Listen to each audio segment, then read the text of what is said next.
Bienvenidos a un nuevo episodio de Negocios de Mente, el espacio para conocer a las mentes detrás de los negocios. Yo soy Marcelo Albuja y hoy nos acompaña Andy Arévalo. Andy estudió marketing en la Universidad de San Francisco de Quito y tiene una amplia carrera en el mundo de la tecnología. Fue fundador de la agencia digital A+A Consulting y llegó a ser el Global Head of Strategy de Cabify en Madrid. Ahora mismo es el cofundador y COO de Storybook App, compañía con la que acaba de pasar por Shark Tank México. Bienvenido a Negocios de Mentes. Andy, ¿cómo estás? Hola, Marce, muchas gracias por la invitación y nada, muy contento de estar por acá. Hace un par de semanas se publicó en YouTube el episodio en donde una compañía ecuatoriana, en este caso Storybook, se presentó frente a los tiburones de Shark Tank México. Y Así tú es. hiciste un pitch impecable, lo vi completo obviamente, Muchas gracias. y me encantaría conocer la historia, el antes, el durante y el después. ¿Cómo llega Storybook a Shark Tank México? Claro que sí. Y nada, la verdad es que fue algo que no estábamos buscando en ese momento, pero uno de los productores vio el app, nos encontró a través de redes sociales, nos escribió directamente, o sea, nos escribió desde su perfil personal a nuestra cuenta, digamos, corporativa de Instagram. Entonces al principio como que no sabíamos, recibimos cientos de mensajes por semana y muchos de esos son spam, obviamente. Entonces, como que al principio no le dimos como mucha mayor relevancia, pero después nos volvió a escribir y bueno, ahí fue cuando ya validamos que obviamente era verídico y empezamos una conversación y la verdad es que primero nos sorprendió mucho todo el proceso. Es un proceso muy exigente. O sea, no es que dicen, oye, ¿sabes qué? Mira, estás en Shark Tank y solo vienes y ya, sino hay un proceso muy largo que duró yo te estoy hablando de por lo menos 3 meses de due diligence, de entrevistas. Entonces conocimos desde los productores, también nos piden, es básicamente como un due diligence para inversionistas, ¿no? Entonces ellos ya hacen su parte para garantizar que obviamente no haya ninguna sorpresa después, una vez que pase el capítulo. También hay un tema importante y es que el hecho de que grabes en Shark Tank no es una garantía de que vayas a aparecer en el programa. Entonces tú puedes grabar y ellos pueden decidir si es que lo sacan o no. Al final al final hay que entender una cosa, ¿no? Shark Tank es un show que al final es televisión, entonces lo que buscan es que sea entretenido por un lado, y también es una oportunidad tanto para los inversionistas, en este caso de Shark Tank, como para las empresas o las startups, sobre todo, que se presentan en el show, de darse a conocer para nosotros, de generar awareness. Es obviamente algo que para una startup eh, salir en televisión en prime time es obviamente prácticamente impensable. Eso normalmente está reservado para empresas de consumo masivo, etcétera. Pero también es una gran oportunidad para inversionistas de conocer a algunas de las startups más prometedoras de la región. Entonces, claro, lo que busca en este caso Sony es garantizar que ese proceso, tanto para las startups como para los televidentes, como para los inversionistas, haga un match, ¿no? Entonces, esa fue un poco El la historia. camino. Ajá. Desde que les contacta hasta que grabas el episodio, ¿cuánto tiempo pasa? Unos 6 meses. 6 meses, porque grabamos el episodio en mayo, a finales de mayo, Mayo 2024. mayo 2024, ¿Y les correcto. contactaron cuándo?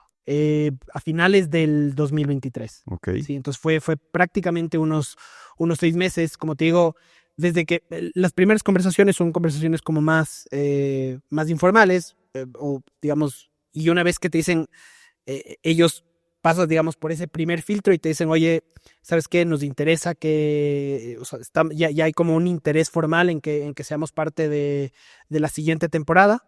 Y en ese momento es cuando ya empieza el proceso formal de due diligence. ¿Son de las primeras empresas ecuatorianas o la primera empresa ecuatoriana que pasa por Shark Tank, Es, México? es una, es una buena pregunta.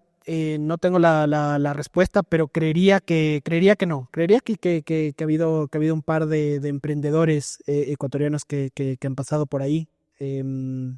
Recuerdo uno, o sea, uno específico No estoy seguro, y te digo, no estoy seguro porque no sé si fue en el Shark Tank de Colombia o en el de México, pero era un tema de leggings, me parece, una marca de leggings. Pero no estoy seguro si es que era en el de Colombia o en el de México. Ahora, durante el proceso ¿no? Estos meses previo a la grabación, vas teniendo entrevistas con ellos, haces el due diligence, todo esto es vía remota, no tienes que ir a México. No, 100% remoto. Yo conocí, y bueno, nuestro punto de contacto se llamaba Miguel, y yo conocí a Miguel el día de la grabación, o sea, literalmente el día de la grabación. Habíamos tenido ya un largo contacto. Hay todo, algo que me olvidé de comentarte que también es muy interesante es, después del proceso de due diligence, cuando ya te confirman, te dicen, oye, ¿sabes qué? Ya queremos formalmente que grabes.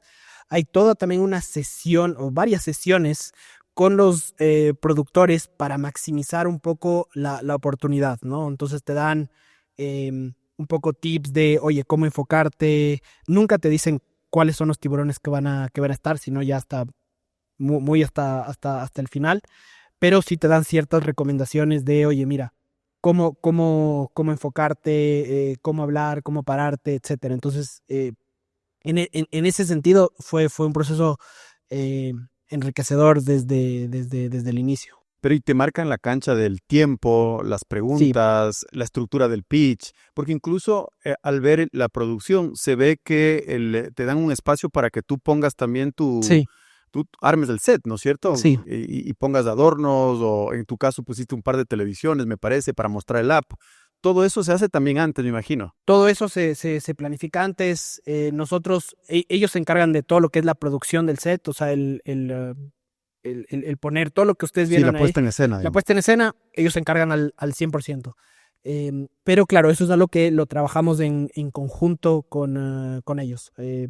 Durante este proceso de, una vez pasada el due diligence, viene ya este proceso de, no sé si llamarlo preproducción, y donde son varias sesiones. Entonces hay sesiones donde hablamos de, oye, mira, esta es nuestra recomendación. Ellos ya también van conociendo el app, entonces te dicen, oye, esto está genial, que nos dijeron, mira, algo que tienen que hacer sí o sí es mostrar el demo del app. Y bueno, esto es algo que puede parecer muy obvio, pero creo que es algo que durante el pitch, cuando estaba haciendo el pitch, se entendió muy bien, ¿no? O sea, tanto para los Sharks como para la gente que eventualmente ve el capítulo, es algo que creo que se entiende. Definitivamente, es el video que está masajeándose el niño aquí, ¿no es cierto? Exacto, los pómulos. Exacto. Ahora, eso escogieron ellos. Ellos dijeron No. Ellos nos dan como ideas generales y nosotros ya definimos la ejecución final, ¿no? Y al final es un consenso. Algo interesante también es que nosotros tenemos, siempre y cuando sigamos las reglas, nosotros tenemos la última palabra. Es decir, nosotros decimos, oye, si yo quiero poner, voy a decir cualquier cosa, un oso de peluche, podíamos poner un oso de peluche. O sea, teníamos algunas ideas locas, ¿no? Por ejemplo, poner una cama con un osito de peluche ahí. O sea, todo eso era válido. Entonces, internamente también tuvimos algunas reuniones con nuestro equipo creativo. Finalmente, lo que decidimos era enfocar, o sea, hacer algo lo más sencillo posible y realmente que la atención esté en el demo de la historia, en la calidad del pitch, etcétera, ¿no? Y sobre tu pregunta anterior ellos te marcan o sea, te dan ciertas guías. Por ejemplo, mira, tu pitch no puede durar más de X tiempo, me parece que son 2 o 3 minutos, y a partir de ahí prácticamente todo el capítulo es preguntas y respuestas, y ya eventualmente una posible negociación en caso de que se dé, ¿no? Entonces, pueden haber capítulos donde haces el pitch en 3 minutos, y después las preguntas en 10 o 15, pero después ya no hay negociación porque no hay interés, y se acabó el capítulo. En nuestro caso, fue un capítulo, creo que un poco más largo de lo común. Yo estuve ahí, recuerdo, por lo menos unos 35 o 40 minutos. Eso te iba a decir porque, claro, el producto final son más o menos 22 minutos. 22 y pico, sí, ajá. Pero grabas durante 40 minutos. Sí, por lo menos yo estuve ahí unos 40 minutos. Obviamente hay una edición donde, claro, a veces seguramente me ponen una cara de muy expresiva cuando hay algún comentario interesante de los Sharks. Y la música de fondo. La música de fondo, es algo claro. que quiero ver si es que implemento en este podcast también, ¿no? La edición edición es espectacular. Oye, entonces eso en el antes. Vamos al durante. Yo me acuerdo claramente que estábamos jugando pádel. Nosotros jugamos pádel una vez cada 15 días con Andy y me dijiste, mañana voy a México y te pregunté cómo si te vas a México. Me dijiste, lo que pasa es que me voy a filmar un episodio de Shark Tank y yo fue como, wow, increíble. Pero en chiquis, te dije en chiquis. Claro, esto es en corto. Claro. Y el durante, es decir, tú coges un avión a México, vas a México y ¿qué ocurre? Me imagino que al ser una producción tan profesional de Sony está detrás de esto. Sí. ¿Qué ocurre ya en el durante? Claro. Entonces, una vez que ya nos confirman nos confirmaron tal vez un mes antes, ya nos dijeron, oye, mira, ya está confirmado no que vayan a salir en Shark Tank, pero ya está confirmado al menos que va a haber una producción con ustedes. Queremos que sean parte en este caso, de la 9ª temporada. Ellos se hacen cargo de todo, nos pagaron el pasaje, el hotel, y básicamente todo lo que involucra la logística cuando estás en México. Entonces, fue algo, y esto también hay que ponerlo en contexto, porque esto pasó apenas, o sea, yo grabé el capítulo probablemente 1 o 2 semanas después del incidente que hubo en la Embajada de México con el ex vicepresidente Glass. Entonces, claro, hubo todo un tema donde no sabíamos si iban a cancelar los vuelos, entonces estamos viendo alternativas. Incluso decían, oye, pero tal vez ya no dejen entrar a ecuatorianos a México. Entonces fue todo un... Sí, estaba súper caliente, ¿no? Era una época muy caliente. Claro, fue todo un momento de decir, oye, tal vez nos toque reagendar. Bueno, a la final, por suerte, no pasó nada de eso y ya pudimos seguir adelante. Llegamos, te reciben, llegas un día antes, o sea, literalmente yo me acuerdo que llegué un día antes del episodio a grabar y te piden, tú no sabes, o sea, llegas, entonces yo no sé, cogí el vuelo, llegué a las 2 de la tarde a Ciudad de México, esa tarde obviamente descansar y practicar un poco el delivery y el pitch, y al día siguiente te pasan a retirar del hotel. Nos quedamos, éramos 6 emprendimientos que grababan ese día. La mayoría son de México. Sí, la mayoría había una empresa o un founder venezolano que vivía en Estados Unidos y el resto éramos nosotros como Storybook, y de ahí el resto eran empresas mexicanas. Pero todos, digamos, había una empresa, por ejemplo, que era de Puebla, que hacían como temas de cerámicas, artesanías, algo similar, muy interesante. Pero sí, el resto era como de la región. Te van a ver a las 6 de la mañana y te dicen, o sea, todos nos tenemos que ir a esta hora. Tú no sabes a qué hora puede que seas la primera en presentar o la sexta. Finalmente nosotros creo que fuimos la tercera o la cuarta. Entonces llegas allá, llegamos a los estudios de TV Azteca. Estudios gigantes, súper bien montado, y a partir de ahí básicamente ya tienes un poquito más de claridad sobre lo que va a pasar. Entonces nada, algunas cosas que ya te dicen anticipadamente también es: no puedes usar nada que refleje marcas, ¿no? Entonces, por ejemplo, no puedes usar una camiseta de Nike o algo así, obviamente porque sales ahí en televisión, etcétera. Entonces tiene que ser todo muy neutro. Habíamos consultado si podíamos usar algo como, yo ese día usé una camiseta con nuestro osoteo, etcétera, pero más allá de eso tienes que regirte a esas reglas, ¿no? Algunas cosas ahí, Andy. Primero, yo entiendo que tú tienes cofundadores, ¿no es cierto? Sí, correcto. ¿Por qué fuiste solamente tú? Bueno, en este caso, Fran y Dani, ellos viven en Miami, y es básicamente por un tema de su visa. Están tramitando su green card, entonces hasta que la green card salga, ellos no pueden salir de Estados Unidos. Es básicamente por eso. De ahí lo otro, ¿tú sabes con previa antelación de quiénes van a ser los tiburones que te van a tocar? Lo supimos con muy poquito tiempo. Lo supimos ya con muy poquito tiempo. No recuerdo, pero habrá sido cuestión de días que nos dijeron, oye, y tampoco te garantizan, te dicen, oye, mira, lo más probable es que ese día, también ellos, o sea, es gente que tiene, no sé, un montón de empresas, fundaciones, etcétera. Claro, una agenda muy ocupada. Entonces, si es que por cualquier razón alguno de esos no puede estar ese día, siempre entiendo que tienen como un backup.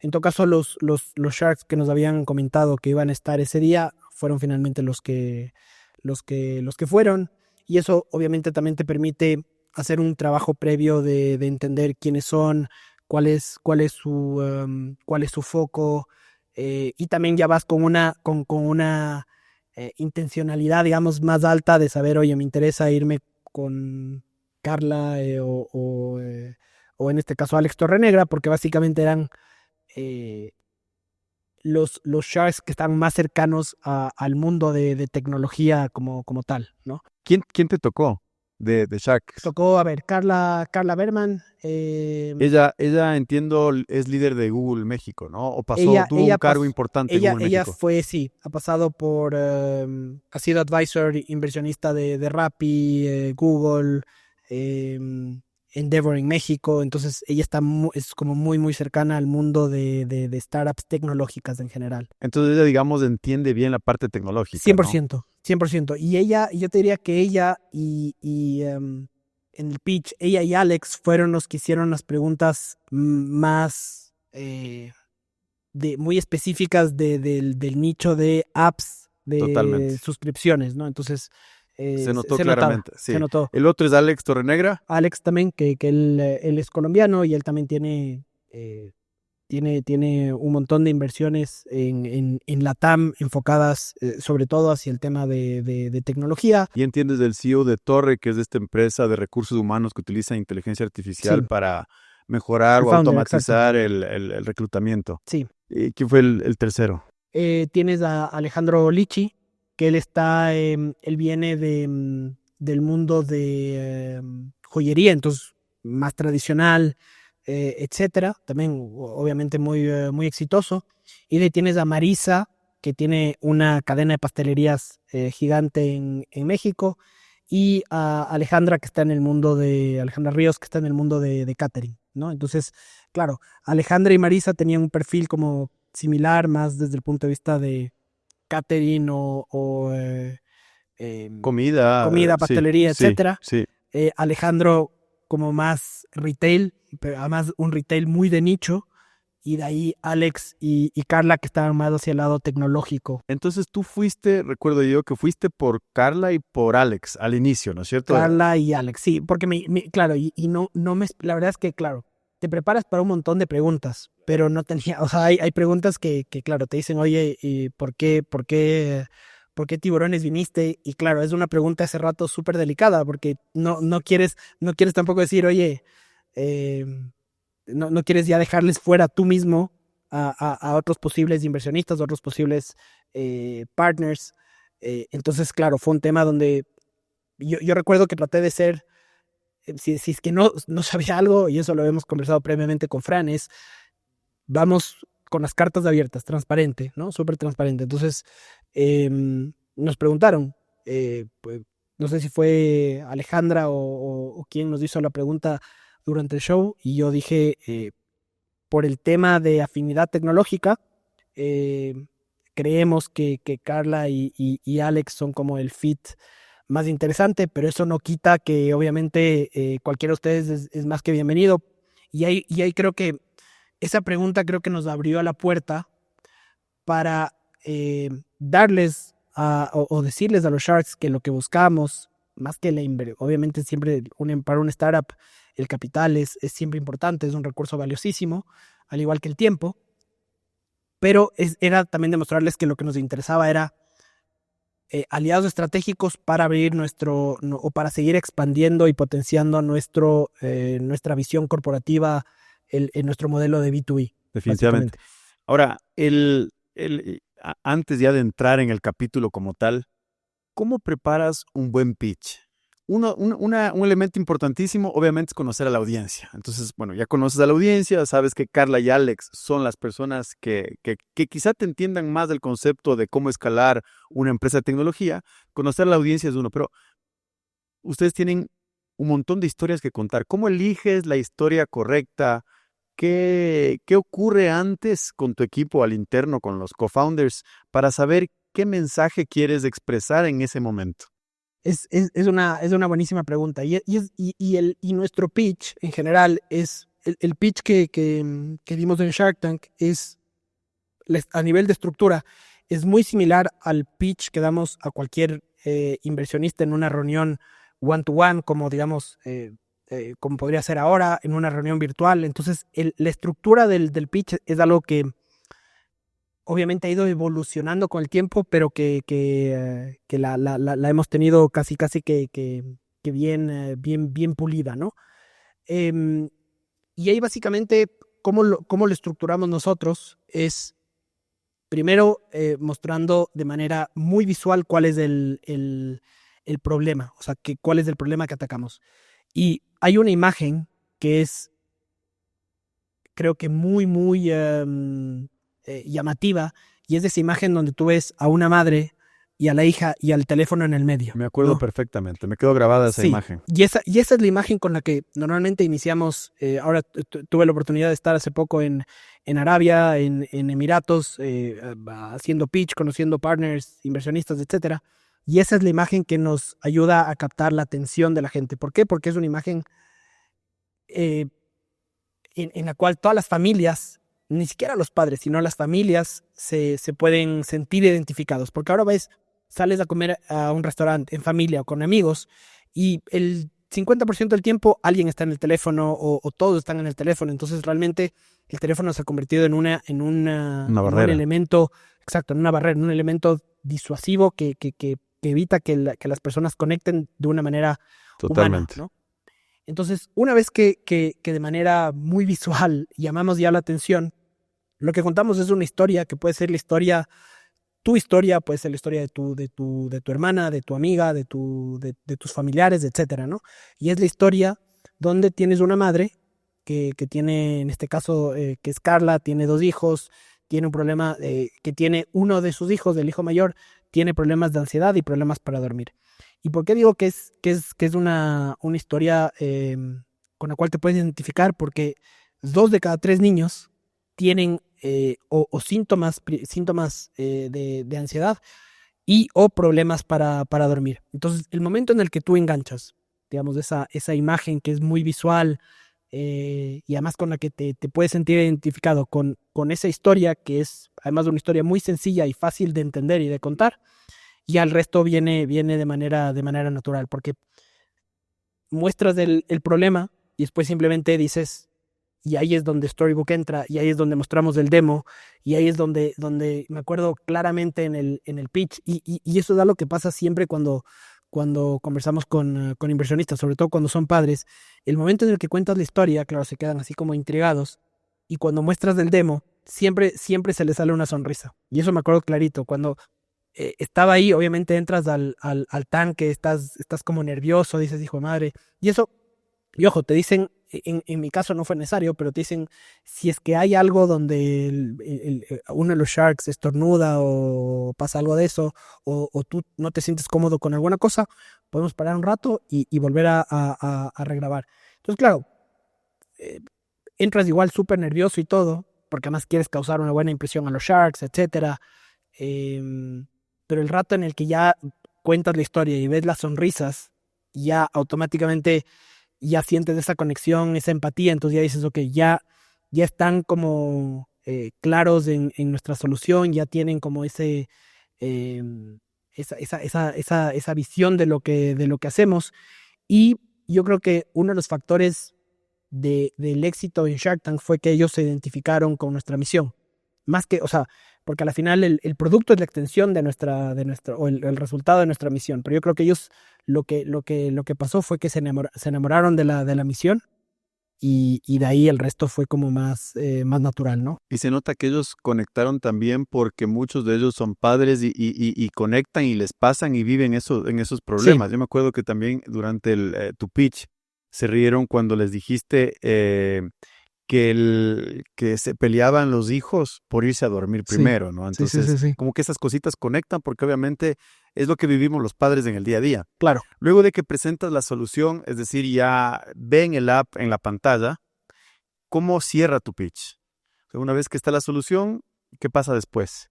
Entonces, una vez que ya digamos, mostramos el producto, que creo que es lo más importante, después ya aterrizas un poco más hacia la parte más de negocio, ¿no? Entonces, cuáles son, o sea, tener claro los números desde el punto de vista de negocio, cuál es, o sea, dejar claro cuál es tu roadmap a futuro, porque al final tienes que tomar en cuenta que estás hablando con inversionistas, ¿no? Entonces, un inversionista obviamente va a invertir porque cree en tu producto, cree en tu misión, pero eventualmente va a querer un retorno sobre el mismo, ¿no? Entonces, tienes que hacerle ver que tu producto o tu solución está lista para no solo cumplir esa misión, sino también generarle los retornos que ese potencial inversionista espera.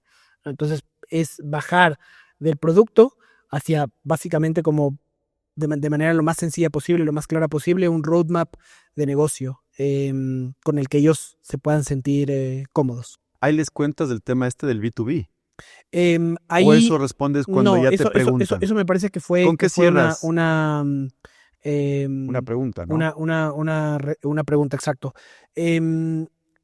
Normalmente siempre cerramos con los números, o sea, con los números de, oye, mira, hemos venido creciendo todos los años a triple dígito y ahora el siguiente año queremos llegar a este escalón y en 5 años queremos llegar a la meta de 100 millones de dólares y una vez que llegas a esa meta de 100 millones de dólares, básicamente eres una empresa que ya puede estar considerada casi como un unicornio, ¿no? Entonces,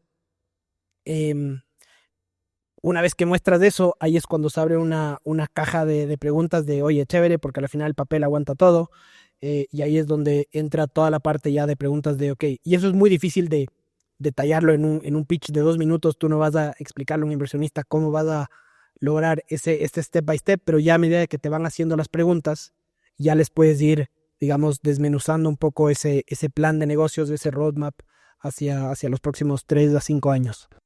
Dices que entras obviamente con nervios al tanque, ¿no es cierto? ¿Tienes alguna técnica o qué haces cuando te enfrentas a este tema, ¿no? De estar muy nervioso, porque además, viéndote, se te ve muy sólido durante la presentación. O escondes muy bien los nervios, o no sé, o hiciste algo como para tranquilizarte previo a salir al estudio. Bueno, hicimos algo interesante. Estuvimos con o sea, yo tuve algunas sesiones, unas 3 o 4 sesiones con una coach de lenguaje corporal que se llama Vero Arosemena, es de Guayaquil, una persona, fantástica persona y además excelente profesional. Y ella te va guiando en el proceso de postura, de tips, de cómo, o sea, cómo mover las manos, de contacto visual. Y algo que ella, o sea, 2 ejercicios previos que ella hacía es, oye, antes de que vayas a salir, tienes que o sea, hacer posturas de como de ganador, digamos, ¿no? Entonces, como aunque estés solo, yo me acuerdo, estaba solo, te pones así, manos al aire, o te pones en una postura donde tu cuerpo, digamos, ocupa el mayor espacio posible, entonces te pones así, te paras recto, respiras, hay esta técnica de box breathing también, entonces ella te da, digamos, ciertos lineamientos donde te dice, a ver, lo más importante es que tú le digas, o sea, que tu postura le diga a tu cerebro que estás en un nivel de confianza brutalmente alto. El tema de la respiración es particularmente algo eso es algo que ella decía, o sea, después ya hay otro tipo de ejercicios que van a depender un poco más de la persona. A mí particularmente los ejercicios de respiración en general son ejercicios que me ayudan mucho a bajar un poco el tempo y a estar como en un estado más, que es que, por ejemplo, estoy nervioso, me ayuda a volver a un estado normal. Si es que estoy ansioso, me ayuda igual a volver a un estado normal. Entonces, me acuerdo que lo que hice fue ese ejercicio ya te digo, de hacer así, dale, sí se puede, o sea, y es chistoso porque de verdad tú le estás diciendo a tu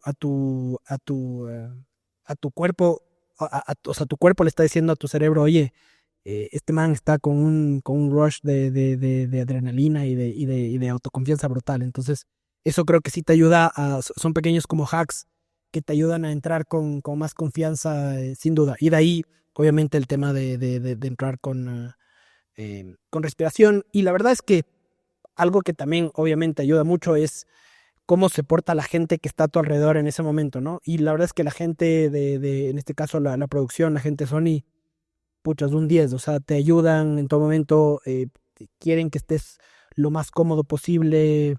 Tienes ahí me acuerdo, una barrita ahí con galletas, aguas, colas, etcétera.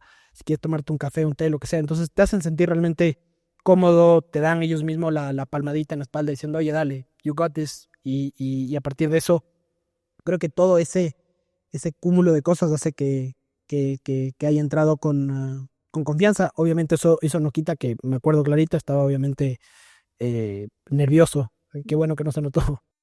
Ahora, el tema, pasando ya al tema de las preguntas, ¿no? Que uno puede preparar un pitch, pero las preguntas son aleatorias, obviamente.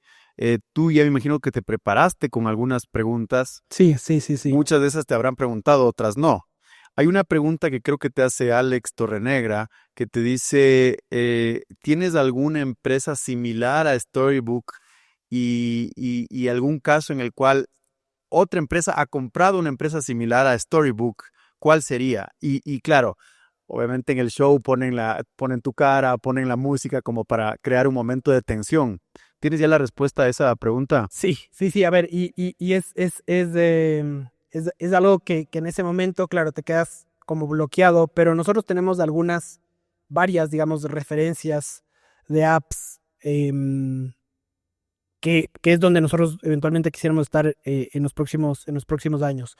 Te puedo dar el ejemplo de Calm, el ejemplo de Headspace, ¿sí? Que están un poco en ese espacio de wellness un poco más amplio. Nosotros nos enfocamos más hacia padres y familias.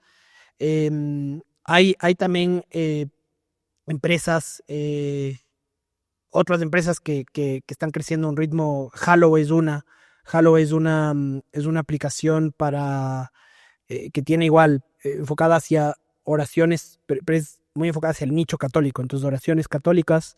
Es una empresa que ha crecido, de manera brutal, pero casos específicos porque claro, la pregunta de Alex era una pregunta muy específica hacia un caso de éxito, De éxito, ¿no? exactamente. Entonces, esos ya son digamos, más limitados. Hay algunas empresas que han llegado a eso. Brightline creo que compró una. Disney ha comprado también, un par, no recuerdo ahorita el nombre, pero realmente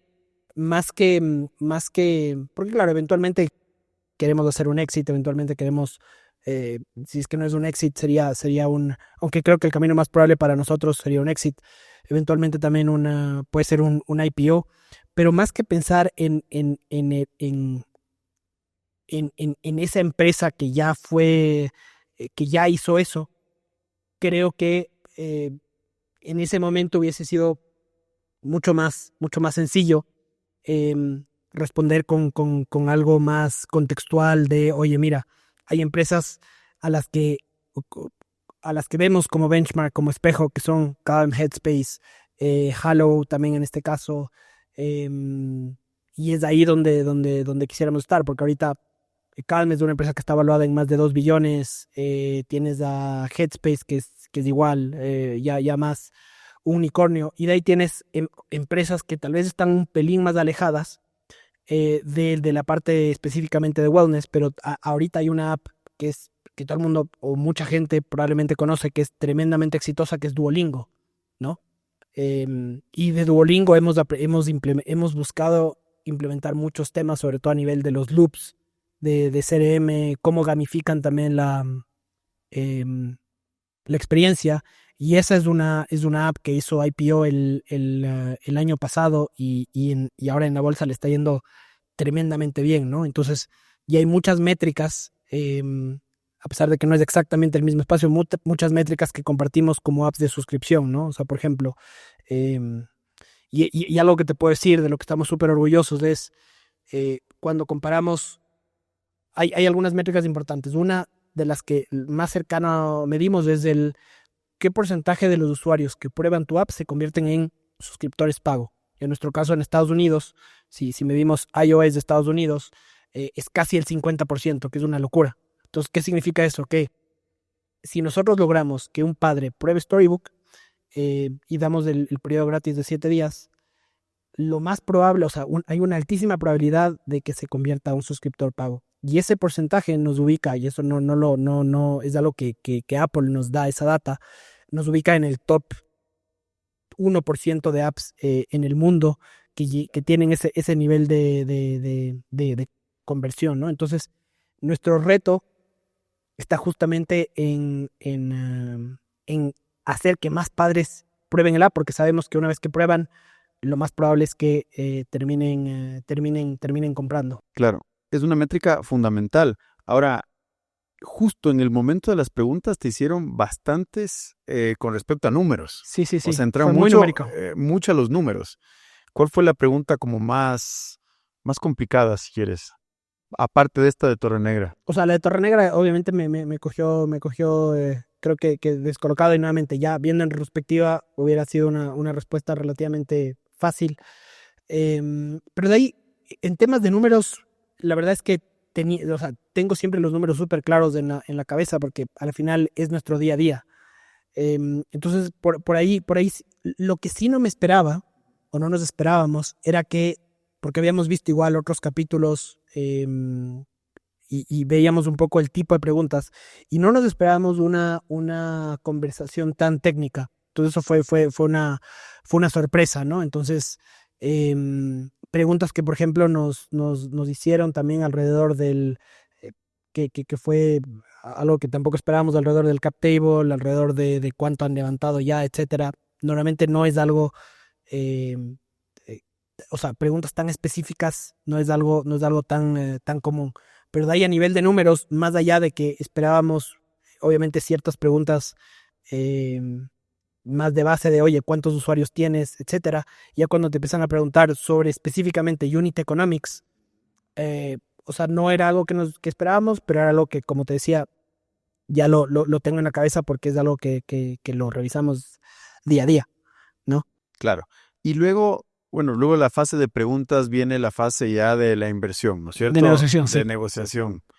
Y ahí, cuéntanos un poco cómo se dio ese tema, y también viendo el capítulo, tú te vas al mini tanque, ¿no? Ajá. A hablar con tus co-founders. Sí. Y cuéntame un poco ya qué pasa ahí, en la parte de la negociación. Claro, ¿no? Entonces, ahí, una vez que ya, claro, es chistoso porque creo que Carla en un momento dice, bueno, ya, o Alejandra dice, bueno, y esto está como muchas preguntas, pero nadie... Muy hablado. Muy hablado, pero nadie hace como... Nadie hace una oferta en Nadie hace firme. una oferta. Entonces, claro, Alejandra es la que empieza, digamos, a mostrar ese interés y decir, ok, ¿sabes qué? Me interesa, se identifica, etcétera, y hace la primera oferta. Tú habías ido con una propuesta de $50,000 por el 2%, ¿es correcto? 50,000 por el en 1.5. Sí, 50,000 por el 1.5 me parece que era. Ok. Sí, 50,000 por el 1.5 o por el 2, no me acuerdo. Pero sí, era algo similar.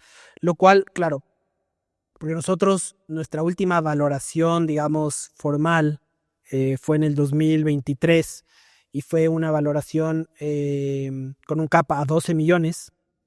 Entonces, claro, cuando vamos donde los tiburones y les decimos, oye, les estamos dando esta súper oportunidad, esta súper valoración, y nuevamente sabíamos que después hay todo un proceso de negociación, que ahora después te cuento cómo se ha dado, porque es interesante también.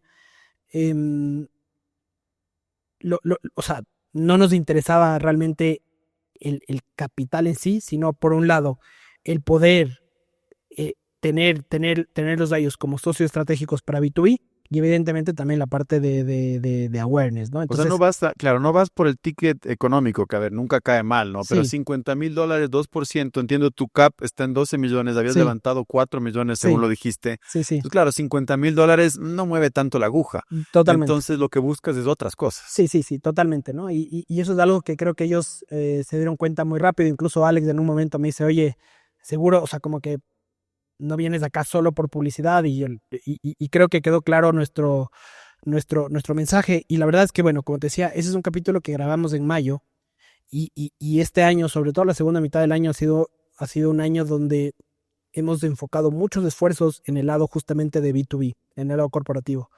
Entonces, nada, o sea, realmente no era solo un tema de ir y decir por decir, sino realmente es algo que ahora mismo es algo transformacional que estamos viviendo en Storybook. Entonces, sí, o sea, eh, empieza Alejandra con la primera oferta, después Carla dice, chévere, o no sé si fue Carla o Marisa, dice, o Marisa, me parece que fue, dice, yo te mejoro, porque lo fuimos con una oferta, o sea, como la oportunidad era obvia para ellos, era como súper buena, ¿no? Entonces, todos a la final, o sea, uno detrás del otro entraba. O sea, al final son 5, ¿no es Son cierto? 5. Los 5 entraron. Los O sea, 5, quisieron entrar, me los refiero. 5 Tuvieron interés. quieren hacer la oferta, pero ¿qué pasa? Que claro, ya hay las dinámicas internas entre ellos, ¿no? Entonces hay un momento en el que Carla dice o Alejandra dice, bueno, chévere, pero yo no quiero, a nosotros definitivamente, como te decía, nos interesaba mucho Carla, y ya una vez en el pitch, alguien que siento que entendió perfectamente nuestra misión y que tenía muy claro lo que queríamos hacer fue Marisa. Entonces Marisa era alguien como que siento que hubo una conexión muy clara con ella en ese sentido. Pero claro, hay como esta tensión entre Carla y Alejandra, y eso hace que medio se descoloque todo, ¿no? Entonces, claro, Alejandra entra, y Alejandra de alguna manera en ese momento se enfoca mucho en decir, oye, yo tengo los mejores contactos corporativos de México, que era nuevamente lo que nos interesaba. Después viene Marisa y dice, yo también tengo los contactos. Entonces fue interesante ver cómo esa dinámica entre ellos, pero definitivamente eh, no creo que los 5 hubieran querido entrar entre todos, y ahí es donde ya tenemos que tomar una decisión. Ahora, ¿qué tanto es show y qué tanto es verdad? En ese momento, en esas dinámicas, porque sí hay como una especie de conflicto entre uno y otro, ¿qué tanto es show y qué tanto es real? Según tú, lo que viviste ahí. O sea, no, se veía muy, o sea, Natural, muy legítimo. natural, legítimo. O sea, yo sí creo que entre ellos tienen digamos, una relación hiper cordial de respeto, porque además, claro, es gente, como sabes, súper exitosa. Pero también creo que es verdad que, por ejemplo, en este caso, mi sensación es que Carla y Alejandra no creo que podrían ser socias, ¿no? O sea, no creo que Carla podría tocar la puerta a Alejandra y decirle, "Ah, Alejandra, tengo esta idea, pongámonos, no sé, esta empresa de catering, pero con tecnología automatizando todo, ¿no?". Claro, y ahí me acuerdo de una cosa que es bien interesante, porque pasa mucho en las empresas. Carla dice, yo quiero ser una inversora muy metida en el negocio. Y creo que Alex o Alejandra, la otra, le dice, oye, eso es negativo. Yo en cambio voy a ser, Alex me parece que le dice, que te dice, yo en cambio voy a ser Súper fresco. el socio que no te moleste. O sea, Claro, obviamente tienes la puerta abierta de venirme a decir claro. lo que necesites. Entonces empieza también como una dinámica en ese sentido. Sí, totalmente. Y a la final, eh, claro, ya, y Carla, y nuevamente, ¿no? Es parte como de la dinámica en ese momento del show, y después nuevamente hay todo un proceso de ya sentarse a poner, digamos, los puntos sobre las IES, cómo va a ser la relación entre el posible inversionista y ya la empresa. Y hay algo que Carla en ese momento dice, que dice, yo quiero un asiento de observadora en el board, ¿no? Entonces yo le dije, bueno, al final, obviamente es algo que hay que validarlo con el board, no es una decisión que yo puedo tomar en ese momento, pero le digo, al final creo que es factible, y sobre todo lo que buscábamos nuevamente es cómo cómo esas personas, cómo esos tiburones nos podían o nos pueden aportar de manera estratégica al negocio, ¿no? Entonces, es este término de ¿queremos smart money o solo capital por capital? Entonces, esa parte específica no era algo que nos, o sea, que un inversionista quiera estar como en el súper detalle y eso, o sea, a la final nosotros creo que tenemos una infraestructura, un data room, digamos, donde los inversionistas pueden ver absolutamente todo al día, o sea, todas las métricas. Si es que hay un inversionista que quiere ver una métrica específica, simplemente nos pide y la agregamos. Entonces, ellos tienen el acceso a lo que está pasando casi en tiempo real. Y en paralelo nosotros igual tenemos una comunicación abierta, les enviamos el newsletter Una vez al mes. una vez al trimestre en este caso. Y si es que alguien nos escribe como inversionista y nos hace una pregunta o una consulta, somos como muy abiertos. Entonces, en ese sentido, el hecho de que Carla haya dicho, oye, yo soy súper como metiche y eso, la verdad es No que era algo negativo. no era algo negativo. Y si es que alguien también, como Alex decía, oye, yo no voy a estar metido, chévere que no estés metido, pero lo que sí buscamos es alguien que nos pueda ayudar nuevamente a abrir puertas, oportunidades corporativas y demás. Y además también, sobre todo Alex y Carla, tienen ya mucha experiencia en el mundo de tech. Entonces, como advisors, también es gente muy valiosa. Escuchar, entender ahí consejos o temas por los que ellos ya han pasado que nos pueden ahorrar tiempo y recursos, ¿no? Entonces, Ahora, ¿qué dudas te llevas al mini tanque?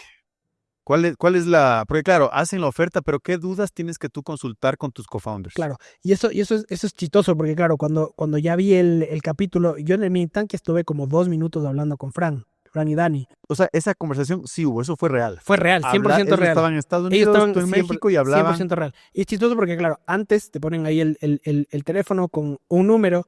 Dicen, oye, si no contestaste, sorry. Es como en ¿Quién quiere ser millonario? O sea, básicamente. No, pero la conversación es 100% Y los real. tiburones de afuera esperando. Y ellos no escuchan nada, obviamente. O sea, es como un cuarto. O sea, es real, entonces. Es real, es 100% real. Entonces yo le digo, oye, Fran, bueno, ¿sabes qué? Y claro, él no sabe absolutamente nada de lo que pasó, no tiene contexto. Entonces, ese rato explicarle en 30 segundos, oye, hay interés de todos, están los 5, entonces automáticamente...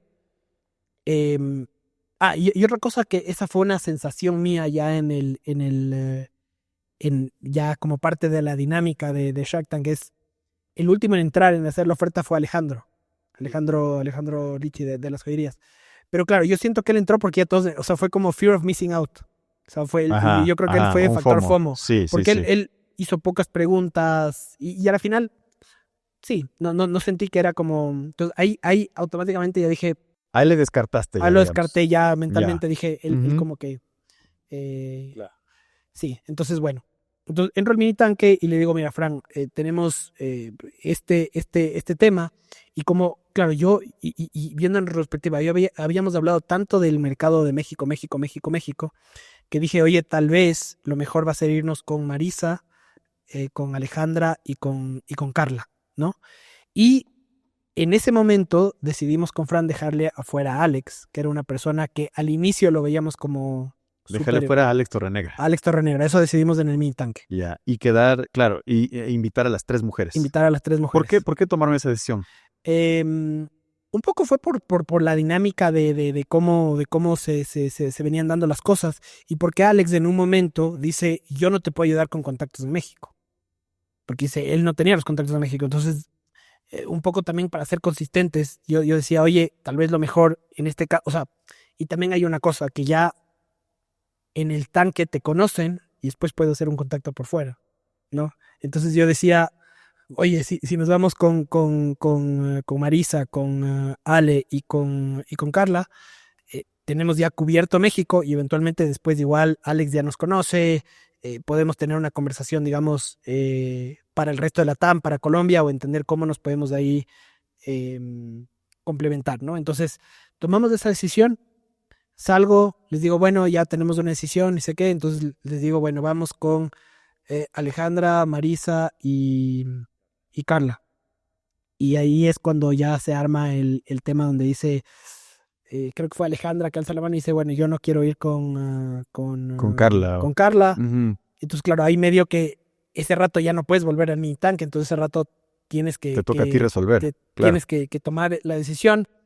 Y ahí, claro, el tema es cómo reenganchamos a Alex, ¿no?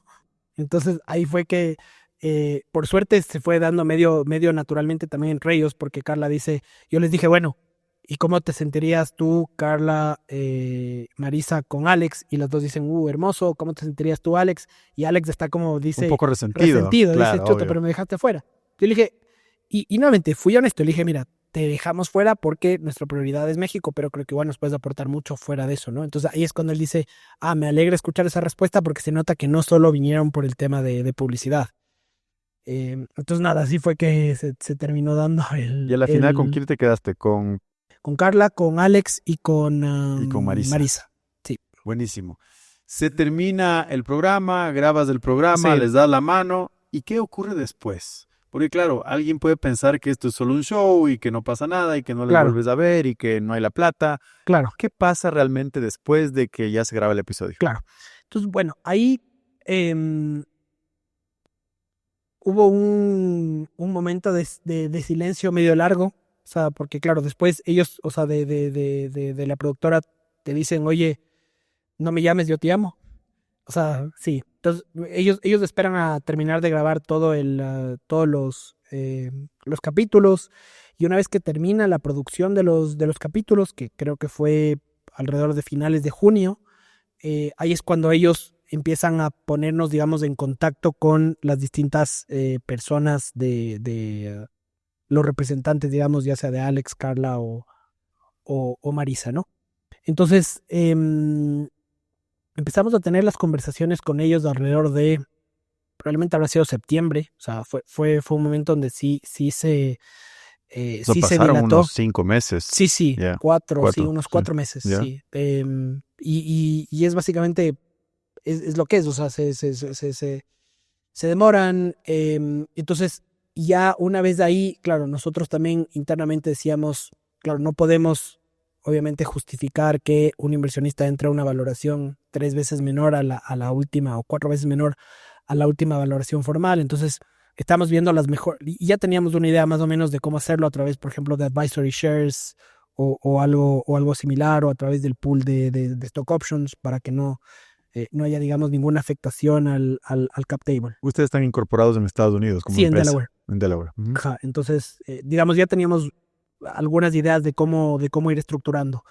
Y entonces empiezan las conversaciones, etcétera, y seguimos conversando con ellos, y básicamente, nuevamente, más que la inversión, que nuevamente tampoco nos interesaba, lo que nos interesa es ver cómo podemos colaborar con ellos para actualmente abrir puertas corporativas y oportunidades también alrededor de también empresas que ellos tienen, con las que tienen contacto. Entonces Carla, por ejemplo, nos ha abierto también un par de oportunidades con editoriales en México para temas de contenido, temas de distribución. Alex ha sido tal vez alguien que nos ha ayudado mucho. Hemos tenido algunas conversaciones más relacionadas al core del negocio desde el punto de vista de, oye, que, o sea, ha sido más como un tema de advisory, de mentorías, pero lo interesante es que por el momento las conversaciones con los tres siguen abiertas más hacia ese lado. O sea, digamos, la presentación ya está rindiendo frutos, definitivamente. O sea, Sí, ellos total. ya han abierto las puertas. Totalmente, sí. Y no solo las puertas, sino también nos han dado un feedback como usuarios, en el caso de Carla, desde el punto de vista de negocio, en el caso de Alex, y también, porque claro, piensa que para nosotros el tema corporativo, el tema B2B es algo totalmente nuevo, no teníamos a gente especializada en eso, entonces estamos como realmente armando, y es algo que empezamos ahora en la segunda mitad del año, y ya hemos empezado a ver algunas cosas bastante interesantes Y claro, la parte económica, ¿no es cierto? Ujú. Cada uno puso 50,000, Ajá. 50,000, 50,000 por el 6%. Correcto. ¿Eso es un hecho? Sí, no necesariamente. Nuevamente, va a depender mucho de cómo, y estamos viendo las mejores maneras para estructurar eso. Entonces, te doy un ejemplo, y tal vez por temas de confidencialidad no puedo hablar específicamente de montos, pero se abre un espacio, Carla, o sí, pongamos un ejemplo de Carla. Carla nos abre un negocio corporativo de, puedo decir, $500,000 en México, ¿no? Entonces, como parte de la retribución, de la comisión, no sé cómo queramos llamarlo, podemos darle advisory shares que salen del pool de stock options en vez de diluirnos en el cap table, ¿no? Entonces, son maneras como ya más creativas, digamos, de poder incorporarlos como ya sea como advisors, como mentores, como inversionistas, sin que eso afecte al resto de inversionistas que invirtieron al cap real, digamos, ¿no? Entonces, ese es un poco el momento, el mood en el que estamos ahora mismo. Ahora, se publicó el episodio hace unos 10 días, un par de Sí, semanas. sí, 10 ¿Qué, días. qué pasó? Es decir, ¿hay alguna respuesta del público? ¿Tienen más visitas a la página? ¿Algunos Sí, inversores han tocado la puerta? o ¿Qué sea, pasa luego ya cuando sales al mercado masivo? es interesante porque, claro, no sabíamos mucho qué esperar desde el punto de vista de efecto viral, digamos, ¿no? Y además que ellos te avisan nos avisaron con 2 días de anticipación que salía el domingo, entonces nos avisaron con 3 días, del jueves. El jueves nos citan a una reunión, nos dicen, ¿saben qué? Su episodio va a salir el domingo. Entonces ese rato, obviamente ya lo teníamos más o menos ya preorganizado, pero ese rato garantizar que los servidores puedan soportar cualquier volumen pico de tráfico, etcétera. Entonces, organizamos todo eso. Hablamos también con nuestro equipo de relaciones públicas para ver cómo podemos maximizar la oportunidad. Y claro, y coincide que ahora mismo estamos ahora sí en un proceso de levantamiento de fondos para una serie, no es sería una pre-series A, Ujú. no es una series A, pero es una pre-series A. Y en todo ese contexto, por un lado, el video creo que tiene ahora cerca de 80,000 views En YouTube. en YouTube, Pero ¿sí? aparte salió también obviamente en el canal de Sony. Eso es interesante porque ellos ahorita vendieron los derechos de Shark Tank para esta temporada en YouTube. Después de lo que nos comentaron, esto es extraoficial, pero nos dijeron que también estaban en conversaciones para que salga en Amazon Prime, en Claro TV, y una vez que esos derechos expiran, sale en Sony. Entonces es medio raro. Entonces o sea, tienen ahorita como una prioridad, pero ahorita digamos, los owners de esta temporada es YouTube. Ellos compraron los derechos. Eventualmente saldremos en Amazon, eventualmente saldremos en Claro también TV y eventualmente también en Sony. Entonces, no es como el tráfico de golpe, sino va a ser, creo que paulatino. Lo que sí vimos con YouTube es que hubo un pico de búsquedas, por ejemplo, en el App Store de Storybook, que se vio reflejado en un aumento interesante de ventas. Tampoco fue, digamos, algo súper explosivo, pero sí hemos visto que sobre todo en México, Colombia, un poco también Ecuador, hemos visto que, digamos, nuestro baseline de usuarios desde que salió el capítulo sí ha subido un peldaño, ¿no? Y lo bueno es que al final el video de YouTube sigue generando views de manera constante. Estamos trabajando, como te decía, con nuestro equipo de PR para maximizar esa oportunidad. Y también algo que nos debería dar también un efecto viral interesante es cuando ellos también lo publiquen en las distintas redes de Shark Tank México, ¿no? Entonces hay, por ejemplo, shorts o videos en TikTok que tienen 3 millones de views. Entonces eso puede ser algo en ese sentido interesante.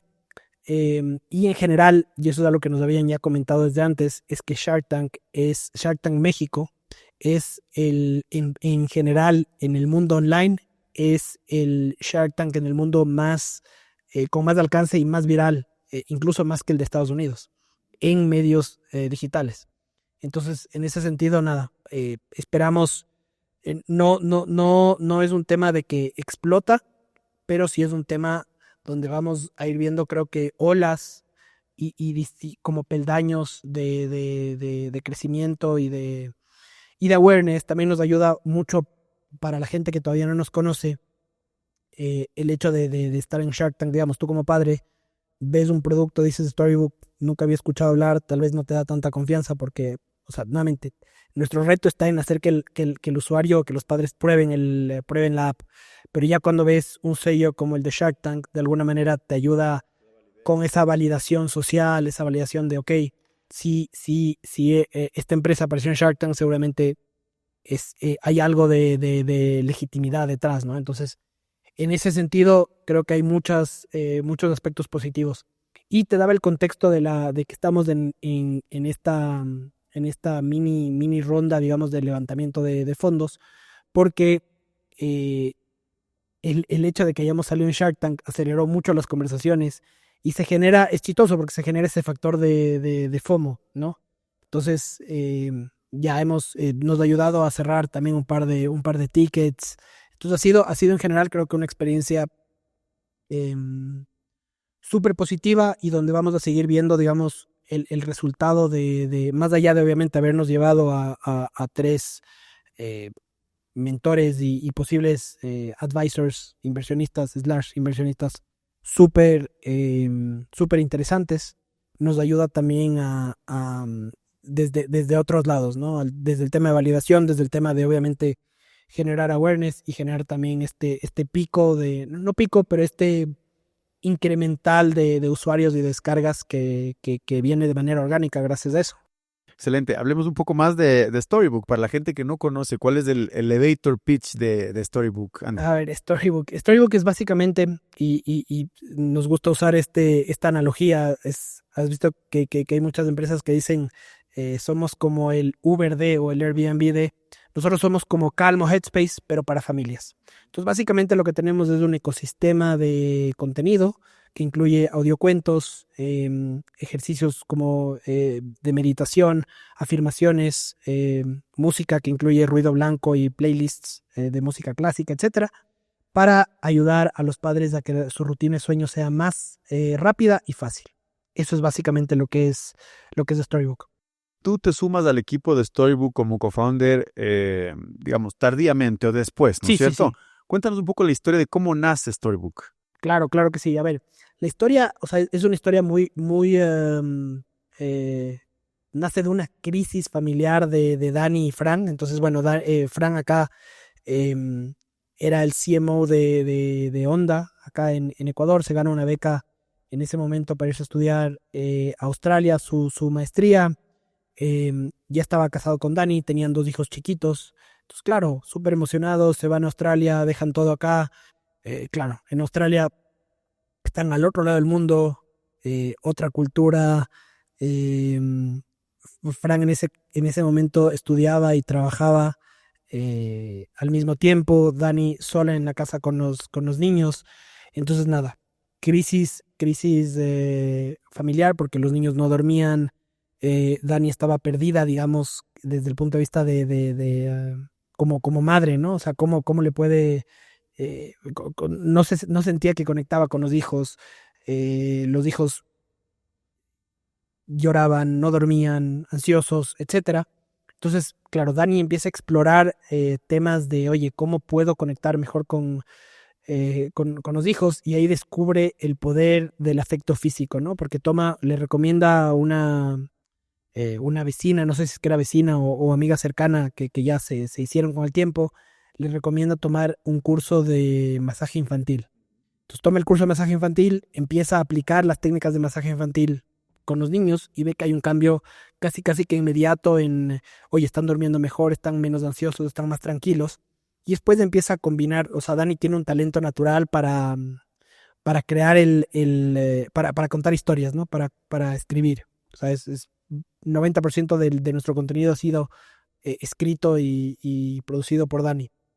Entonces, empieza a combinar un poco el tema de los masajes infantiles con los cuentos. Entonces, a medida que dice, no sé, viene el elefantito y te acaricia la espalda, ta, ta, ta, ta. Entonces, les empieza a hacer los masajitos así. Y nuevamente empieza a ver que hay un cambio muy interesante, muy significativo en el comportamiento de sus hijos. Y después dicen, bueno, tiene que haber algo porque claro, que ya exista, no sé. Entonces empiezan a buscar y ven que solo hay, o Dani empieza a buscar y se ve que solo hay aplicaciones o de cuentos, no hay nada relacionado a masaje infantil y ahí es donde identifican la oportunidad. Y bueno, ya regresan acá a Ecuador y ahí es cuando yo les conocí a través de Endeavor y ahí es cuando, digamos, hacemos match, eh, se lanza el MVP. El MVP, claro, era solo una serie de audiocuentos, creo que eran 15 o 20 audiocuentos con técnicas de masaje, obviamente una interfaz muy rudimentaria y era una aplicación no de suscripción, sino de pago. Entonces tú te pagabas creo que $3 para descargarte la app. Y para lanzarlo lo que hicieron fue, Dani publicó como toda un post de Facebook, publicó su historia, o sea, dijo, esta es la historia, esto es lo que pasó y así nace Storybook. Y ese post es un post larguísimo además, que normalmente te dicen, o sea, va en contra de las best practices de social media, ¿no? De, oye, hazlo corto, conciso, claro, bla, bla, bla. Este era un post súper, hiper largo, pero realmente creo que era como desde el corazón, o sea, como que era alguna historia real. Y el post se vuelve hiper viral, creo que ahorita tiene, no sé, 50,000 shares, o sea, es una cosa así brutal, o sea, bestial, tiene cientos de miles de interacciones.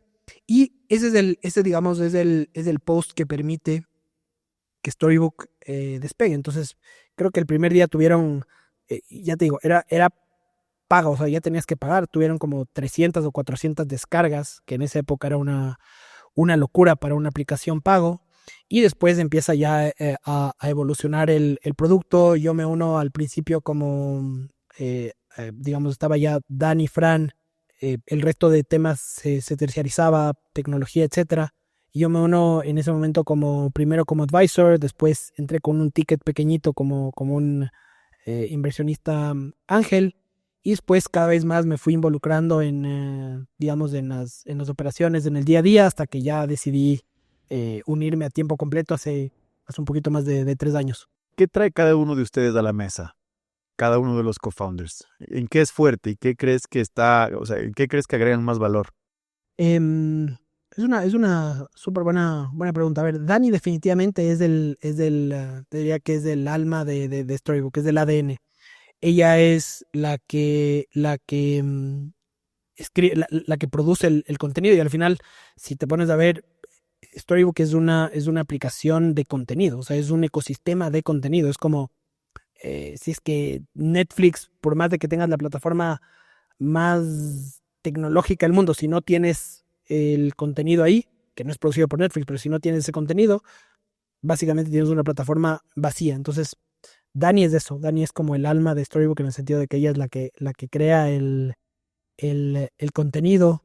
em, y Fran es, puta, es una, o sea, yo la admiro muchísimo. Él viene también nosotros ya nos ubicábamos desde antes porque él tenía, en época que nosotros teníamos Amazon, que era la agencia digital que después vendimos. Él también tenía en Cuenca su agencia digital se llamaba Camello Viral. Entonces, claro, era tal vez una agencia un poquito más pequeña, pero regional y bastante fuerte en Cuenca. Entonces, claro, ya como que nos ubicábamos. Entonces, Fran y yo tenemos como un perfil bastante similar en el sentido de que venimos del mundo de marketing. Em, yo, yo venía ya también con experiencia de específicamente más que de marketing, o sea, ya no me gusta hablar tanto de marketing, sino más del concepto como de growth, Entonces venía más con ese tema de growth, pero entonces creería que mi fortaleza ahí va un poco de ese lado, de la parte eh, sí, de growth. Y Fran es una persona que es,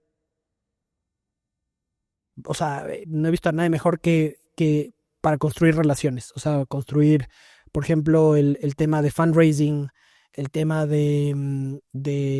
sea, él, por ejemplo, la historia después es, una vez regresan de Australia, estamos en Ecuador, empezamos a crecer, y él se dio cuenta, lamentablemente, de que acá en Ecuador el ecosistema, al menos en ese momento, tal vez no era el ideal para una app como Storybook, y toman una decisión como familia de mudarse a Estados Unidos, también con el apoyo de Endeavor de acá, les hicieron como el intro allá, etcétera. Toman la decisión de irse a Estados Unidos, pero claro, en Estados Unidos vas, digamos, sin el network que puedes tener acá, sin esa parte, y llegan, esto fue hace un par de años, 2 años y medio más o menos, llegan a Estados Unidos y ahora Fran tiene una red de contactos, o sea, Fran y Storybook, gracias a Fran, tiene una red de contactos increíblemente poderosa en Estados Unidos y en Florida en particular. O sea, hemos sido premiados por el alcalde de Miami. O sea, ya somos una startup donde, a pesar de que somos fundada o cofundada por ecuatorianos, es una app que cuando hablamos incluso con inversionistas de Silicon Valley nos dice, Storybook from Florida, right?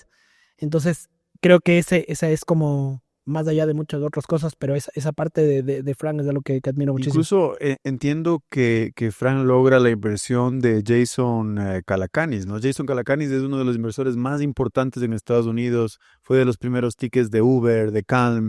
Exacto. ¿Cómo logran eso? Si nos puedes contar así brevemente. Claro, o sea, fue interesante porque Jason se interesa en Storybook porque él fue, como tú bien dices, uno de los primeros inversionistas de Calm. Entonces ve muchas similitudes entre Calm y Storybook. Y por otro lado, hay también una parte personal de Jason, porque él también prueba Storybook con su hija y dice, wow, this works. Y es ahí donde básicamente, y además Jason creo que un poco por las interacciones que hemos tenido, él es un inversionista muy al menos de inicio. Al inicio no tienes digamos, es difícil convencer a un inversionista cuando estás empezando a generar tracción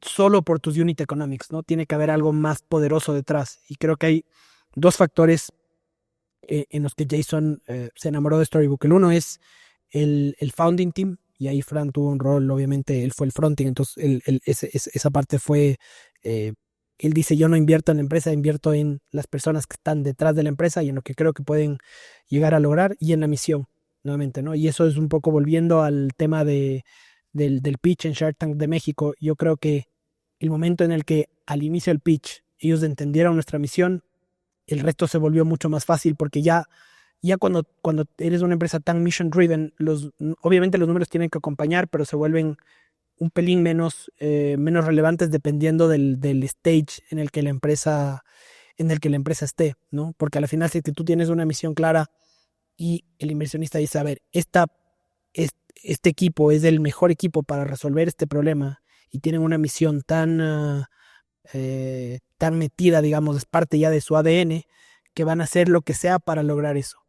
Y en el camino de resolver ese problema, digamos, ya el que la inversión se multiplique es una consecuencia, ¿no? Totalmente.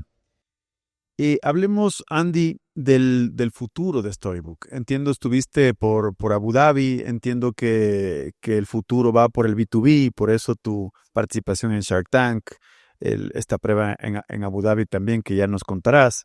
¿Cuál es el plan que tiene Storybook de aquí en 2 años, por ejemplo? Sí, no, a ver, hay algunas cosas interesantes que están pasando. Por un lado, este año también iniciamos las primeras pruebas clínicas acá en Ecuador con la Universidad de la SUAY, en Florida, y estamos también en conversaciones con el Centro Médico de Stanford. Entonces, ya hay esas dos que están, digamos, ya pasando en este momento. Y eso básicamente creemos que nos abre una puerta súper interesante. Tenemos ya la data interna, es decir, tenemos data nuestra de que hemos hecho con nuestros usuarios, entonces sabemos que hay algo interesante porque sabemos que el producto funciona. Y lo vemos de dos maneras. Uno, porque nuestros usuarios nos lo dicen, y dos, porque lo vemos en la data, ¿no? Porque si es que no, el producto simplemente los padres no lo usarían.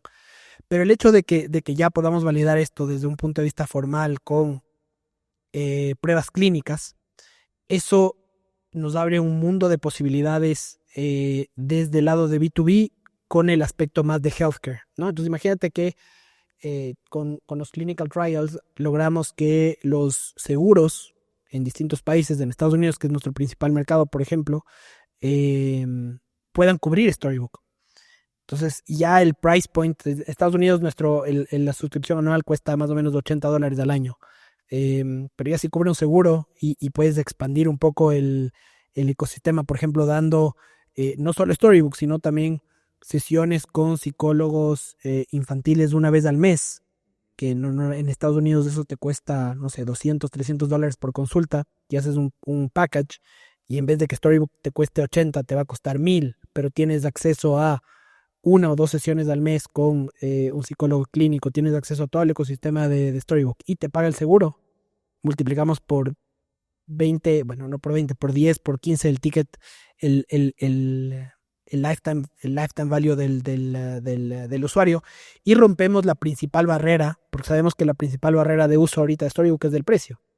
Entonces, es que es una app de suscripción, entonces tienes que pagar. Hay una versión gratuita, pero está, digamos, limitada en cuanto a las características y en cuanto a al contenido per se. Aquí en Ecuador, ¿en cuánto está el valor? Aquí en Ecuador es $40, me parece, al año. Sí, $40. Tenemos, digamos, el pricing está diferenciado, pero sí, en la mayoría de países de la TAM fluctúa un poco por el tema del cambio de la moneda, pero sí está entre $40 y $50, y en países eh, como Estados Unidos, Reino Unido, Europa, etcétera, está entre $60 y $80 al año, ¿no? Entonces, nada, eso por un lado, ¿no? El tema de healthcare es una vertical, creo que súper interesante. No solo desde el punto de vista de los seguros, sino también desde el punto de vista de distribución con aseguradoras mismo, ¿no? Que buscan un tema más preventivo, o simplemente dar estamos conversando con una startup muy interesante en México que tienen, que se llama Medi, que es similar a Betterfly. Están enfocados ahorita 100% en el mercado mexicano, tienen 30 millones de usuarios, ¿no? Entonces, estamos conversando con ellos para que Storybook sea parte de su red de beneficios. Entonces, esas oportunidades de B2B2C son las que creo que tienen un potencial gigante para ayudarnos a escalar. Creo que ahorita hemos llegado, o sea, los 2 primeros años fueron, oye, ¿cómo montamos esto de 0 a 1? Creo que en estos 2 últimos años hemos pasado de 1 a 10, y el siguiente paso es cómo pasamos de 10 a 1000, ¿no? Y creo que en ese camino de 10 a 1000, más allá de seguir creciendo a la parte de B2C, el tema de B2B es indispensable. Otro camino es también con escuelas. Entonces tenemos, por ejemplo, un producto que es Storybook for Schools, que es derivado de la aplicación para familias, pero es básicamente adaptado para que el uso sea desde el lado de profesores. Entonces, por ejemplo, obviamente no tienes, por ejemplo, ciertos features como las técnicas de masaje, etcétera, pero sí tienes contenido como meditaciones, respiración guiada, los audiocuentos. Tenemos también ahí sí videos que normalmente no tenemos del lado de familias. Y lo que hacemos es, como escuelas tenemos dos caminos. O les vendemos las licencias de Storybook for Schools, que eso es más factible en mercados como Estados Unidos o Abu Dhabi, que ya tenemos ahí algunas escuelas donde hemos cerrado algunos contratos súper interesantes. Pero creo que en general la manera más interesante de hacerlo es a través de este modelo de B2B2C, donde les damos Storybook for Schools a las escuelas para que los profesores lo usen. Primero montamos un piloto, definimos los KPIs, etcétera. Los profesores dicen, oye, ¿sabes qué? Nos ha pasado siempre. Entonces dicen, oye, ¿sabes qué? Me ayuda un montón, me sirve, etcétera. Entonces la escuela dice, perfecto, a mí no me cuesta nada, más allá del tiempo de implementación, el recurso como de tiempo de implementarlo, pero obviamente hay un valor detrás. Y lo que pasa después es que los profesores recomiendan el uso de Storybook para potenciar el efecto, recomiendan el uso de Storybook, la aplicación ya para familias, a los padres, y los mismos niños dicen, yo quiero escuchar el cuento de Teo, yo quiero escuchar el cuento de Ana, etcétera. Entonces llegan a la casa y las escuelas se convierten en este canal, digamos, de distribución para las familias, ¿no? Entonces, y como eso, y bueno, después tienes ya otros monstruos de B2B, no sé, te vas a departamentos de recursos humanos, por ejemplo, ¿no? Que sea como un employee benefit. Acabamos de cerrar, por ejemplo, un acuerdo con Vodafone en el Reino Unido, donde esto va a salir en febrero, pero donde todos los usuarios, o sea, todos los padres de Vodafone en Reino Unido, o sea, que tienen Vodafone que es como básicamente Claro Movistar allá, pueden tener acceso a Storybook a un precio súper especial. Entonces, básicamente nosotros les damos eso a la gente de Vodafone, les decimos, oye, yo te doy este beneficio, que es, en vez de que sea 7 días de trial, te doy 14 días de trial, y aparte, en vez de que te cueste, que a tus usuarios les cueste, no sé, 60 pounds, les va a costar 40 pounds. Entonces, imagínate lo que es que ellos nos ayuden básicamente a llegar a través de un SMS, de un push, no sé, millones de familias en Reino Unido. Entonces, ese es el tipo de oportunidades de distribución que estamos buscando. Y me decías que fuiste también a vender a Abu Dhabi, ¿no es Sí. cierto? Y está traducida la aplicación incluso al árabe. Lo hicimos, sí. Cuéntame un poco más de eso. Sí, a ver, este fue un proyecto con el gobierno de Abu Dhabi. Ellos tienen esta organización que se llama el Early Childhood Authority, que es básicamente como primero algo de Abu Dhabi que es increíble, es que básicamente Abu Dhabi es como un gobierno startup, o sea, es una estructura súper, se maneja como un startup literalmente. Entonces ellos tienen dentro de su ecosistema, tienen a la ECA, que es Early Childhood Authority, que es básicamente el ente que se encarga del bienestar de las familias y sobre todo del correcto desarrollo infantil. Esto nace porque Emiratos Árabes Unidos es el país con la mayor preponderancia de tiempo de pantalla en niños. Entonces hay como una epidemia de pantalla en niños en Emiratos. Esta es una iniciativa que viene directamente de la familia real de Abu Dhabi.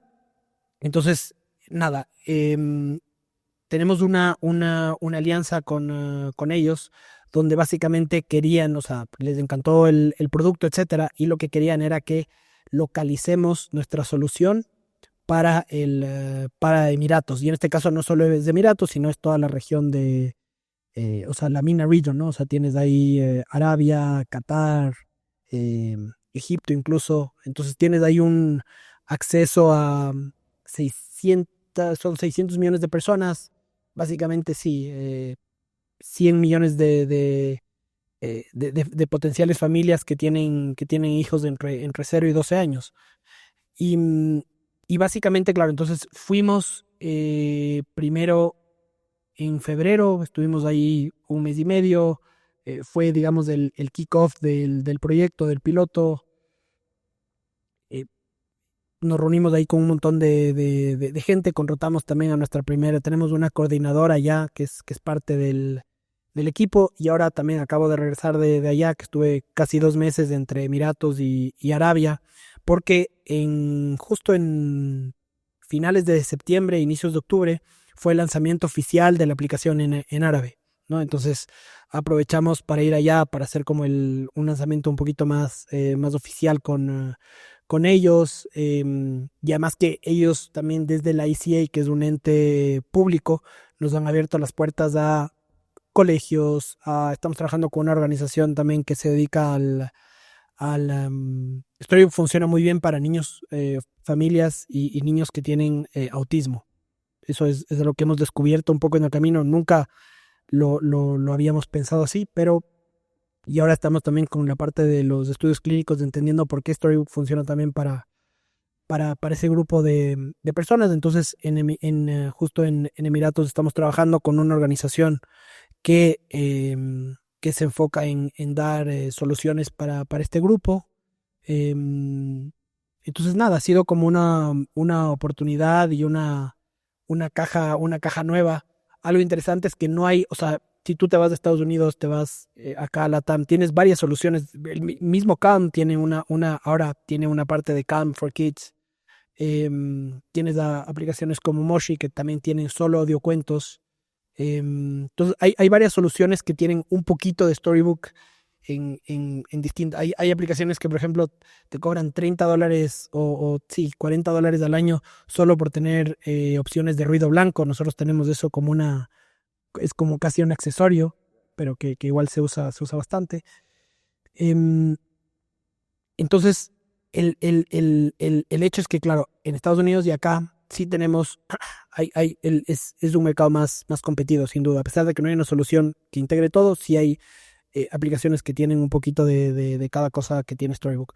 Pero en la región En el mundo árabe. mundo árabe, el Middle East, no hay nada, por ejemplo, Calma o Headspace no están traducidas al árabe, ¿no? Entonces, eso ya te dice. Entonces, algo que hemos visto es que, por ejemplo, nuestros unit economics de adquisición allá, todavía obviamente el volumen es relativamente pequeño en relación a lo que hacemos en Estados Unidos o en LATAM, pero los unit economics son como 10 veces mejores, es una locura. Entonces, estamos explorando, todavía la desventaja es que todavía tenemos, digamos, del app en inglés o en español, tenemos casi 500 content tracks de contenido original, en la aplicación en árabe tenemos 50, entonces el 10%.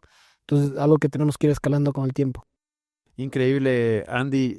El futuro es prometedor para ustedes, sin lugar a dudas. Primero, felicitarles por lo que han logrado. Son realmente unos cracks y muy expectante de lo que va a ser el futuro. El tiempo se ha acabado. Para ir cerrando, un par de preguntas más. Andy, ¿cuál es el peor consejo que te han dado en la vida? El peor consejo que me han dado en la vida. Creo que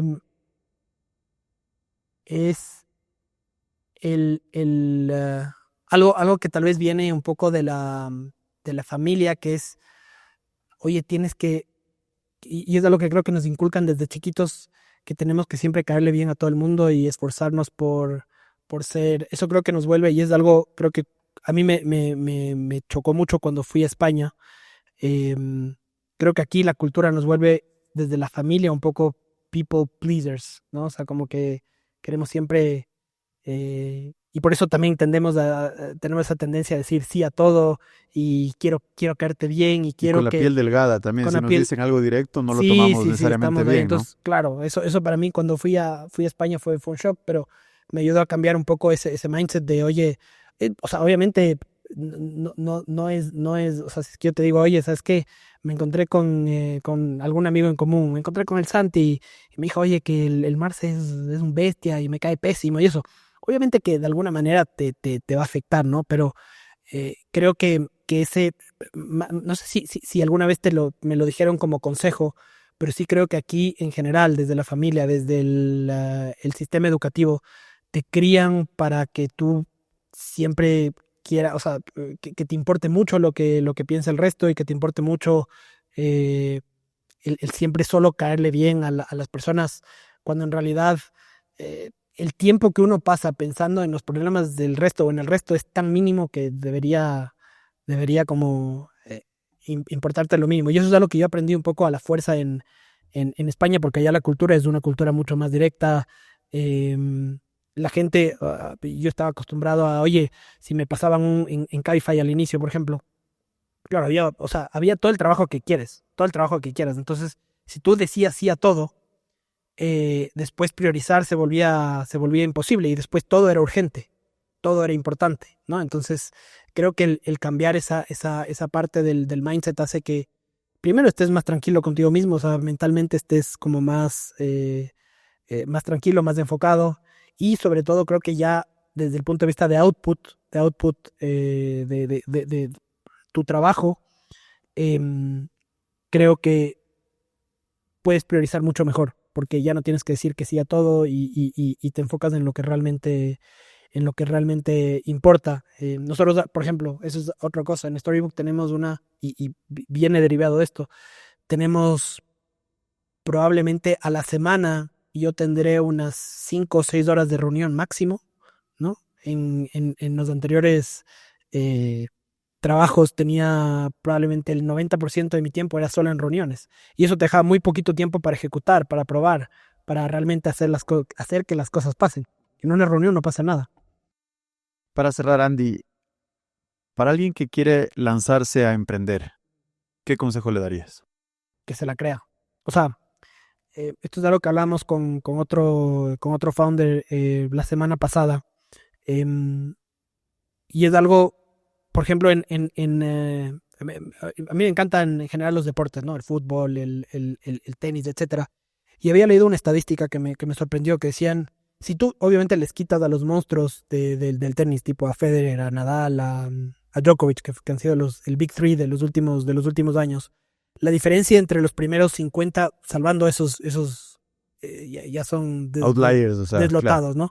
Pero salvando eso, la distancia técnica, digamos, entre los 50 primeros jugadores del mundo en tenis es mínima, es 0.1%. Hay una diferencia de prácticamente nada. Entonces, ¿en qué se resume que uno sea el número 1 o el número 50? En la cabeza. O sea, realmente en la autoconfianza, ¿no?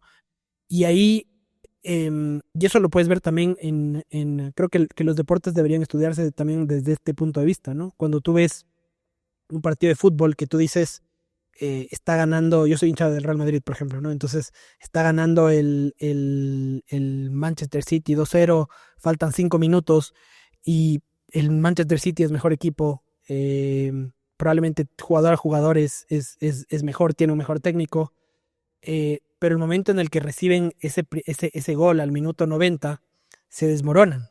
O sea, algo pasa en la cabeza, que se desmoronan, pierden como la concentración. Viene el Real Madrid y pasa el efecto contrario en el Real Madrid, donde se la creen y terminan ganando, ¿no? En 5 minutos le dan la vuelta, y era chistoso porque veías en los sitios, hay un meme, ¿no? Que te aparece minuto 90, está ganando el Manchester City, no me acuerdo si era 2-1 2-0, y las chances de que pase el Real Madrid eran 0,01%, ¿no? Y a la final terminó pasando eso. Entonces creo que y eso a la final refleja lo importante que es la confianza que tú puedas tener cuando haces algo, ¿no?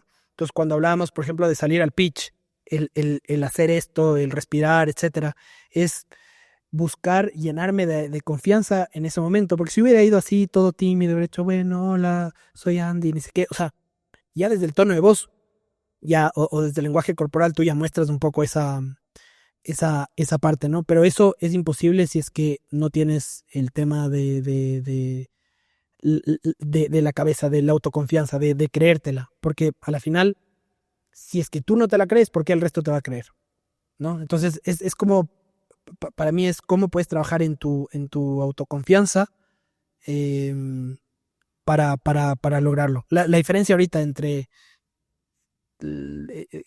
todos nosotros, o sea, tú, toda la gente que está a nuestro alrededor es igual o más capaz que, al menos que yo, seguro.